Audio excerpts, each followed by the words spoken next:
Good morning everyone.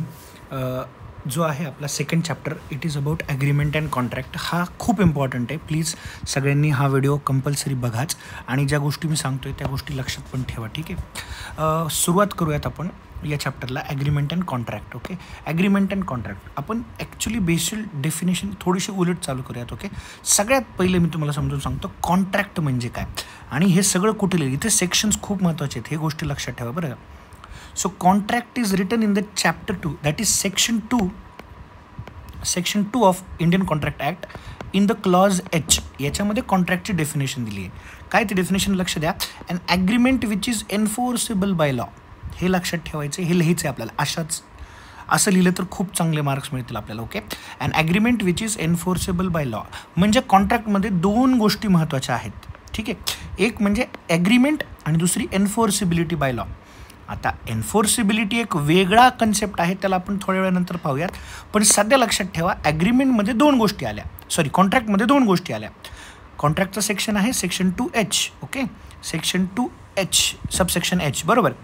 Agreement and enforceability by law. ठीक आहे, आता सर ॲग्रीमेंट म्हणजे काय इकडे पहा. ठीक आहे, आता ॲग्रीमेंटसाठी आपण जाऊयात त्याच सेक्शन 2कडे. ठीक आहे, याच सेक्शन 2कडे पण ई क्लॉज आहे, लक्षात ठेवा. इथे H आहे आणि इथे ई क्लॉज आहे, लक्षात ठेवा. Section 2E. Please remember this. Section 2E इकडे होता सेक्शन 2H. ओके, ॲग्रीमेंट काय सांगतं. Every promise or set of promises. दोन शब्द येतात, प्रॉमिस और प्रॉमिसेस. एक प्रॉमिस वचन असू शकतं किंवा असे बरेच गोष्टी असू शकतात प्रॉमिस केलेल्या. ओके, फॉर्मिंग कन्सिडरेशन, त्याच्यासाठी काहीतरी कन्सिडरेशन पाहिजे. आता कन्सिडरेशन काय हे पण मी समजावून सांगतो. सध्यासाठी एवढंच लक्षात ठेवा, ॲग्रीमेंटमध्ये दोन शब्द आहेत, promise and set of promises as well as consideration. दोन गोष्टी आहेत, promise and set of promises as well as consideration. ठीक आहे, so section 2 subsection E. Section 2 subsection E agreement. ॲग्रीमेंटमध्ये promise and promises, set of promises as well as consideration. ठीक आहे, समजते. Okay, आता आपण येऊयात प्रॉमिसकडे, म्हणजे तुम्हाला कळेल नेमकं काय. वेगळं कसं होतं, आपण थोडंसं उलट जायचा प्रयत्न करतोय म्हणजे सगळ्या गोष्टी इझिली समजतील आपल्याला. Okay, so what is mean by promise. It is written in the section 2 of subsection B. लक्ष द्या बरं का, सेक्शन 2 ऑफ सबसेक्शन B. आपण कसं आलो मी परत समजून सांगतो. कॉन्ट्रॅक्ट कुठे लिहिलं आहे, कॉन्ट्रॅक्ट G मध्ये आहे. ठीक आहे, ॲग्रीमेंट कुठे आहे, ॲग्रीमेंट E मध्ये आहे. ओके, ॲग्रीमेंट ई आहे. प्रॉमिस कुठे आहे, प्रॉमिस बी मध्ये आहे. हे दोन्ही, हे सगळे जे आहेत हे सेक्शन 2चाच पार्ट आहे. Okay, G for contract, E for agreement and B for promise. लक्षात ठेवा, सेक्शन 2 सबसेक्शन B हे प्रॉमिस दर्शवतं आपल्याला. ओके, सो प्रॉमिस म्हणजे काय समजून घ्या. आता promise is nothing but what. See, when a person signifies his assent म्हणजे त्याला जे सांगायचं आहे तो प्रॉपरली सिग्निफाय करतोय.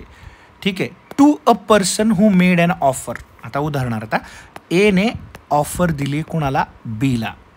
पण जेव्हा ए बीला ऑफर देतोय त्यावेळेस इकडे बघा, when a person signifies his assent to a person who made offer.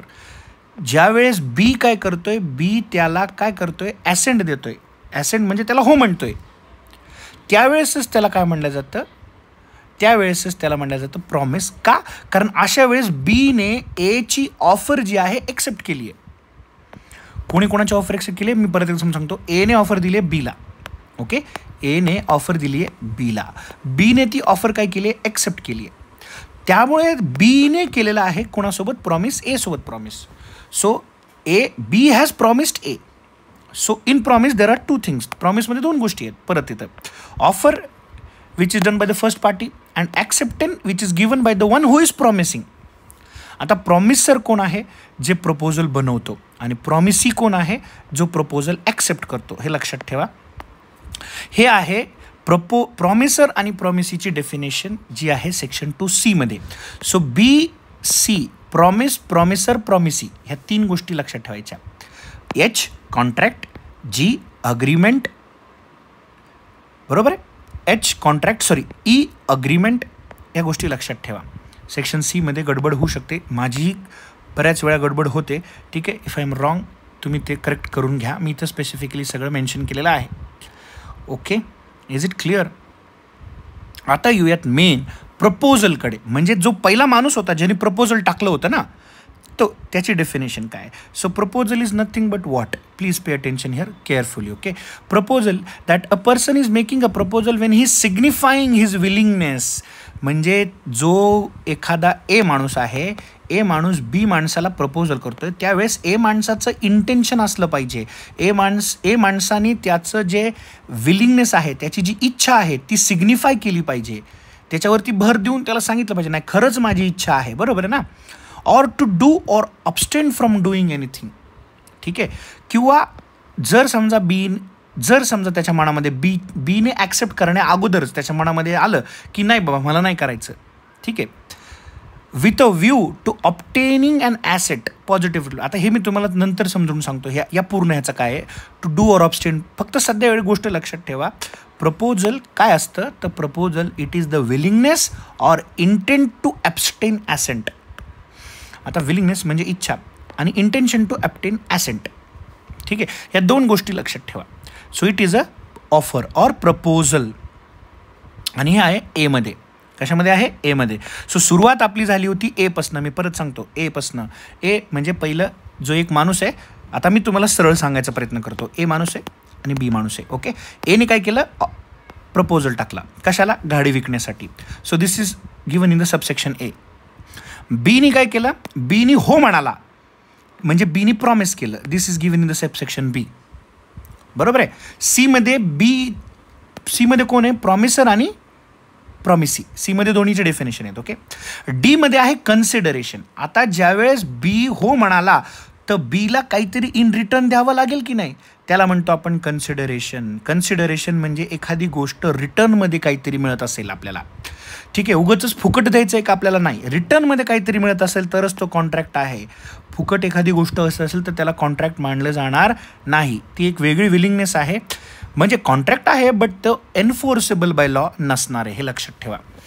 आणि ज्यावेळेस ते प्रॉमिस होतं विथ कन्सिडरेशन त्यावेळेस ती होते अग्रीमेंट. आता प्रत्येकच अग्रीमेंट कॉन्ट्रॅक्ट असू शकते का? तर याचं उत्तर आहे नाही. ते मी नंतर सांगेल तुम्हाला. पण consideration plus promise is nothing but what? Agreement. आणि जी ॲग्रीमेंट एन्फोर्सेबल बाय लॉ आहे त्यालाच म्हणायचं कॉन्ट्रॅक्ट. आता एन्फोर्सिबिलिटी बाय लॉ हे काय असतं मी तुम्हाला हे नंतर सांगेल. पहिले मला एक गोष्ट समजून हे समजलेत का सांगा? Basic definitions. Okay, thank you so much.